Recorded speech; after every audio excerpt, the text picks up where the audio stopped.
শেষ করে বিসমিল্লাহির রহমানির রহিম বলে সূরাতুল আল ইমরান শুরু করে দিয়েছে। সাহাবীদের ধারণা হলো সূরাতুল আল ইমরান হুজুর শেষ করেন, এরপরে রুকুতে যাবেন, কিন্তু সূরা আল ইমরান যখন শেষ হয়ে গেল হুজুর সূরাতুত তাওবা সূরা আবার শুরু করে দিলেন। এইভাবে করে করে হুজুর এক রাকাত নামাজে বড় বড় 5টি সূরা পড়ে রুকুতে গিয়েছিলেন। বিশ্বনবী সাল্লাল্লাহু আলাইহি ওয়াসাল্লাম এত লম্বা নামাজ পড়তেন, সাহাবায়ে কেরাম আজমাইন তারা তারা তাদের পা ভার হয়ে যেত, তারা পিছন থেকে ইক্তেদা ছেড়ে চলে যেতেন। সুবহানাল্লাহ। কিন্তু এই নামাজ, রাসূলের নামাজ হলো লম্বা নামাজ, রাসূলের কেরাত হলো এত সুন্দর কেরাত, যেই কেরাত শোনার জন্য কাফির সম্প্রদায় কাফিরেরা এসে রাসূলের ছোট্ট ঘরের পাশে এসে তারা নবী মুহাম্মদুর রাসূলুল্লাহ সাল্লাল্লাহু আলাইহি সাল্লামের কেরাত কোরআন তেলাওয়াত শোনার জন্য তারা এসে দাঁড়িয়ে থাকতো, কোরআন শরীফের তেলাওয়াত শুনতো কাফিররা।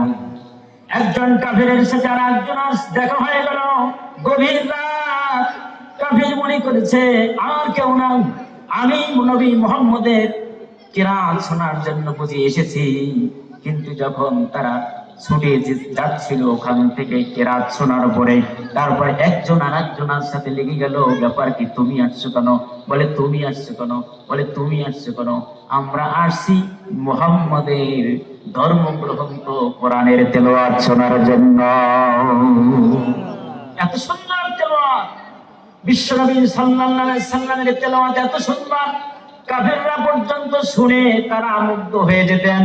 কোরআন তেলাওয়াত শুনে, কোরআন তেলাওয়াত শুনে যখন ওমর মুসলমান হয় নাই, ওমর কিন্তু কোরআন শরীফের তেলাওয়াত শুনে মুসলমান হয়েছিলেন। ঠিক কিনা? ঠিক কিনা বলেন?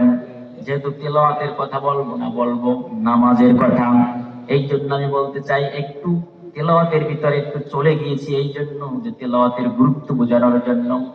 নবীজির মুখের তেলাওয়াত শুনে বহু কাফের সম্প্রদায় মুসলমান হয়ে গেছে।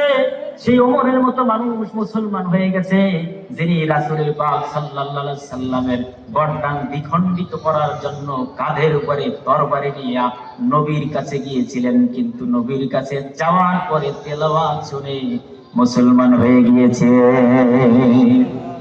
বাড়িটা নামক যুবক, যেই বাড়িটা ছিল ইসলামের বৈরী, আল্লাহর বৈরী, অর্থাৎ আল্লাহর শত্রু, ইসলামের শত্রু, যেই বাড়িটা 70 জন যুবক নিয়ে নবী মুহাম্মদুর রাসূলুল্লাহ সাল্লাল্লাহু আলাইহি ওয়াসাল্লামের গর্দান নিয়ে আসবে।